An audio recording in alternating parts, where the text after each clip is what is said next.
Abantu bathumele amazwi abo velwano ngokusweleka kweqala lomsasazi uLoyiso Sitsheke. Nami ngithi ngidlulisa amazwi okududuza umndeni kaBaba uLoyiso njengoba esedlulile emhlabeni. Into ebhlungu kakhulu ukuthi njengoba kuyisikhathi se-lockdown kunzima ukuthi sihambe singabalandeli siyomfihla engathi engalala aphumule. Molweni msasazi.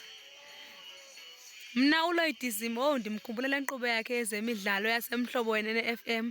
Ndimkhumbule xa sasibusela azawuthi molweni baphulaphuli ndinguLoyiso kaSitsheke uqumbu idolophu bakwethu. Yho, wangamphefumlo kungaphumla ngona phakade.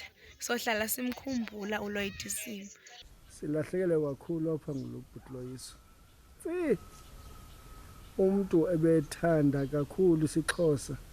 Bebexabise kakhulu ulwimi lakhe. Ndimkhumbula mna ekumhlobo wenene FM. Ibingumuntu ke lo, ilizwi lakhe elithobekileyo ebathanda kakhulu abaphulaphuli. Kwaye bexabisile nendawo asuka kuyo esithi yena ungakuqumbu. Sasi ibhlungu kakhulu into ohamba kaGabriel Lloyd, ibiliqhawe belizimisele kakhulu emsebenzini walo. And ke ngoku eyona nto ibhlungu kakhulu yileyo uba asweleke ngeli xesha le-lockdown, abantu bengenokwazi ukuphumelela kangangoko emngcwabeni wakhe. So nje kubhlungu akwaba lingaphumla ngoxolo iqhawe.